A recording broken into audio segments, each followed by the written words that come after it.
Tara guys, dito tayo sa second floor. Grabe makulimlim ngayon guys. Parang uulan. Ang dilim oh. Oh, yung alaga akong pusa. So dito muna tayo guys. Umulan na nga pala. So ayan guys. Ito yung view dito sa taas. Sa second floor. So as you can see, tatanong mo rito talaga mga bubong. Ito naman yung sa baba. Yan yung mangga na wala ng bunga ngayon guys. Grabe umulan oh. Basang-basa na yung bubungan. Ito dito talagang ramdam na ramdam mo na talaga nasa Pilipinas ka na pagka ganitong mga tag-ulan na. Mamimiss mo yung mga kabataan mo nung bata ka.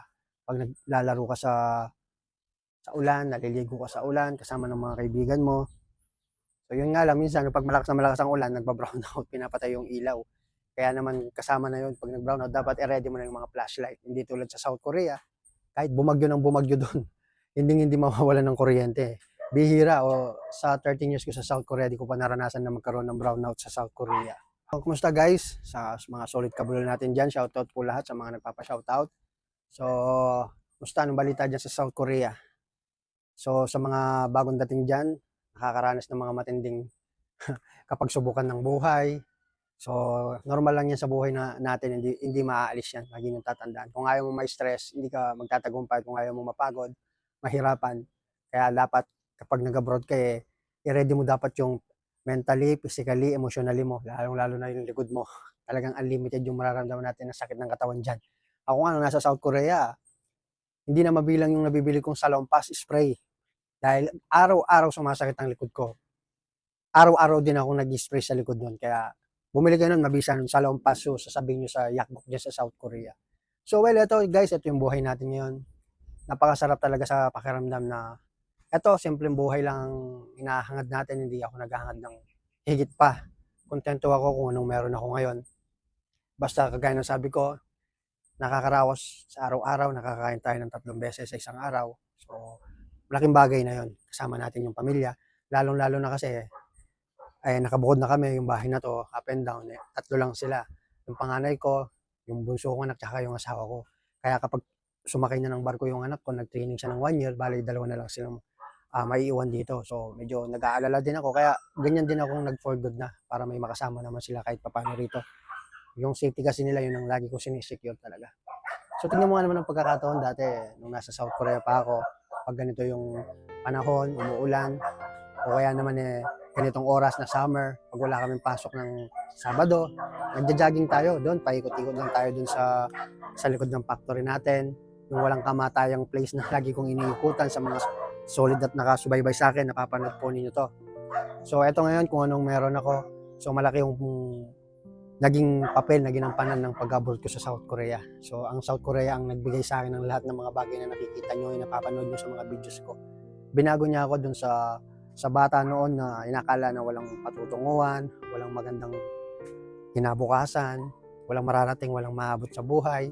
Kumbaga, hinusgahan, di ba? Tapos, hindi na mabilang na struggle, failure, tsaka rejection yung inaabot ko noon eh.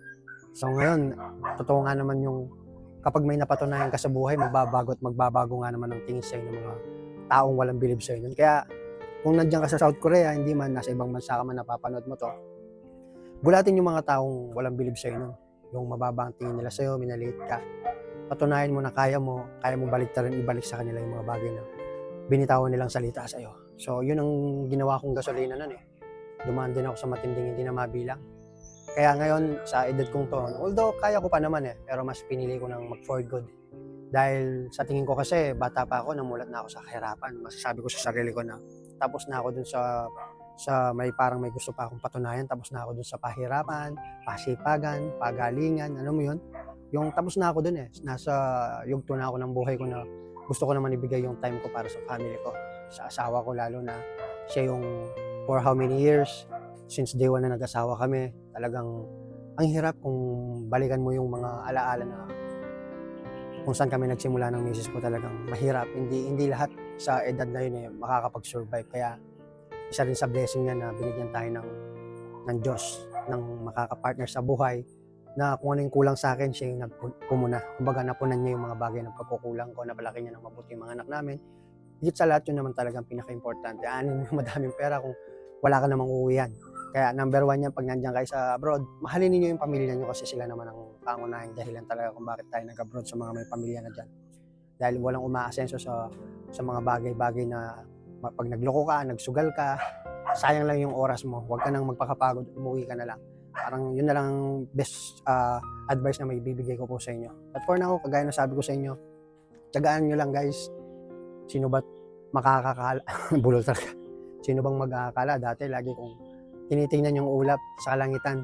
Tapos mapapasabi ako, parang hindi na yata ako uuwi ng Pilipinas. Sa dami ng bayarin, sa dami ng mga obligasyon na kailangan kong bayaran, sa dami ng mga tinutulungan din natin, sa dami ng iniisip natin, mababayaran kaya natin yung mga bills na paparating, kukulay yung anak kong panganay. Sa awa ng Diyos, noon nag-aalala ko, dahil 3 years lang yata, pauwi na ako noon eh. Biglang nag-college yung anak ko. Bitin ng 2 years kasi almost 2 years pa o 6 years ang ginugol niya dahil sa K-12 na yun na dapat sana nagtatrabaho na sila ng 2 years. So dahil sa K-12 nadagdagan ng 2 years yung pag-aaral nila. So parang gumawa ng way talaga si God na mapatapos ko. Timing na umuwi ako at napag-graduate ko yung anak ko. Kaya kayo, kung naghihintay man kayo ngayon, nasa Korea ka man, nasa Pilipinas ka man, maraming nagsasabing, kailan kaya ako maseselect, kailan kaya ako makakapasa, ang hirap mag-abroad, ang hirap mag-Korea, di ba? Ito lang yung masasabi ko po sa inyo guys. If it's meant to be, mangyayari sa tamang oras. Di ba? Kumbaga, kung para sa'yo, kahit wala kang ginagawa, gagawa at gagawa ng paraan ang nasa taas para makakuha mo yun at mapasayo. Pagdating ng araw, hindi mo na kailangan hingin, hindi mo na kailangan ipagdasal. Kung yan darating sa'yo dahil para sa'yo yan.